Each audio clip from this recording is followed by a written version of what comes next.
Welcome back to another episode of Rock Boys Football. Shout out Alex Atkins, who's absolutely getting it done on the recruiting trail for the Florida State Seminoles, landing not one but two offensive line commitments in the last 24 hours. We have Hylton from the state of Florida popping this morning. Then we had Jonathan Daniels committing last night.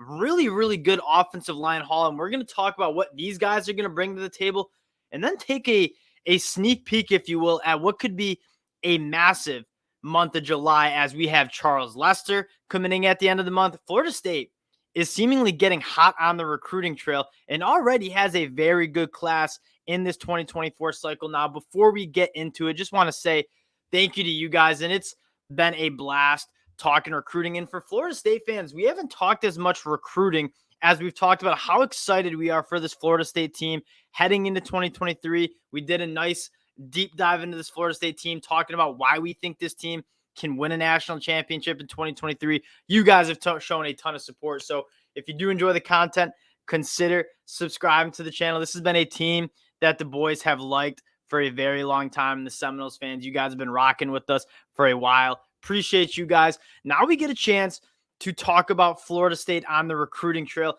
We have Hylton, who is a three-star offensive tackle, where if you listen to a lot of what coaching staffs have to say about this 2024 class, what a lot of the scouts have to say, it's not a great class in terms of offensive tackle. So you get a nice take where you have the Gators in on him, Miami on him, Penn State was in on him.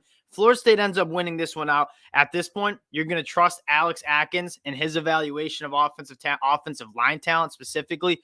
He's done a phenomenal job with Florida State, and I'm willing to trust him. Now, a guy I want to talk about a little bit more before we dive in to what this 2024 class looks like is Jonathan Daniels, who I love his game because he's played both sides of the football.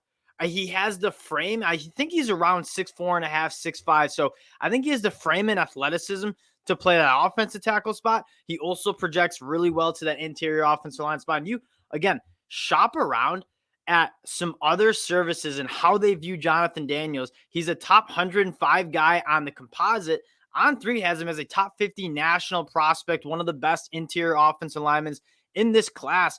Jonathan Daniels is a nice pickup, not only because he's a phenomenal player, but can play all spots along the line of scrimmage, which is massive when you talk about how hard it is to hold on to depth at the offensive line spot in the transfer portal era. Having a guy like Jonathan Daniels who can play all four positions, probably minus center on that offensive line, that goes a long way in helping you have that depth on the offensive line, which quite frankly, when you saw Florida State get banged up last year, it got shaky at times. And they go on to the transfer portal and land some guys, Jeremiah Byers, a dude I'm really excited about. But you did see at times when Florida State ran into those injuries, especially on the offensive line, it got a little shaky. So Jonathan Daniels, not only going to be, I think, a premier starter for Florida State, but in his early years, because he can play multiple different spots, will certainly add to that offensive line depth quickly. And you take a look at what Florida State already has in their class, and then we'll talk about some targets that are going on in July that are really exciting. I want to take us to the class here, right? This is 17 commitments, and you're looking at a top 11 class in the country, and it's headlined by some serious talent, right? Landon Thomas, a massive flip from the University of Georgia, the number one tight end in the class. I want to talk about Luke Romanoke, and I think when we talked about Elijah Moore, I talked a little bit about Luke Romanoke. I think you're looking at a potential five-star when this cycle is all said and done. 6'4", 190 pounds. He has the arm to be a five-star. He has the body to be a five-star. Really, the only thing that is kind of holding him back from what I've read and from what I've watched is he hasn't played that much quarterback, right? And you take a second year of him playing that position, he has all the physical tool sets to be an elite quarterback. Now I just think it's talking about progressing at that position. And if he takes a step during his senior year, I don't think it's crazy at all to talk about Luke Romanoke being a five-star as he enrolls to Florida State. And that's a job at Mike Norvell and that offensive staff, because they were in on Luke Romanoke very, very early. And then since they've gotten Luke Romanoke in the boat, all he's done is rose in his stock, right? He goes to the Elite 11, catches a lot of eyes, and 24/7 Sports now has him as the number 3 quarterback in the class. And you talk about the talent you're building around him. You land a guy like Jonathan Daniels, you land a guy like Hylton, you're feeling good about the offensive line class. You have one of the best running backs in the class in Cameron Davis, the best tight end in the class. You have Elijah Moore, who I think is significantly underrated according to 24/7 Sports. Like, you turn on his highlights, he's an absolute freak show, right? 6'4", 200 pounds, disgusting ball skills. This is a class that, I mean, you're fighting to hold on to LaWayne McCoy, and I know Miami's making a push at him, but as of right now, the speedster LaWayne McCoy is still in this class. Florida State putting together a really, really nice class, and I think you're really excited about the quarterback and what surrounds the quarterback. And now I want to talk about what this class might look like if Florida can catch some heat in this month of July. Taking a look at who they've had on campus during the official visit months of June.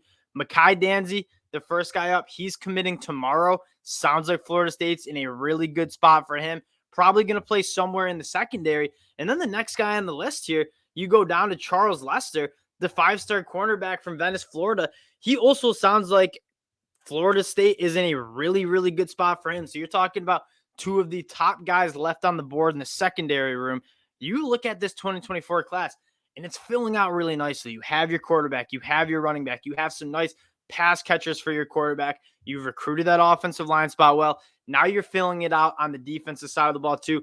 And the last guy I want to talk about, and a guy that, quite frankly, I think might be the biggest guy on Florida State's radar after guys like Charles Lester, you go back up to LJ McCray from the state of Florida. This is a hotly contested battle. I know the Gators are in on him. I know a plethora of SEC schools are in on him. Miami's in on him. He's a guy that, kind of like Luke Kromenhoek, started off a little bit low. He played the tight end spot for a while, and at one point they're just like, dude, you're 6'6", 260 pounds. You have to play on the defensive line. Apparently, from what I'm reading, an absolute freak, another one of those potential 5-stars when the cycle is said and done. In Florida State, right in the thick of things for LJ McCray. And you talk about landing Charles Lester.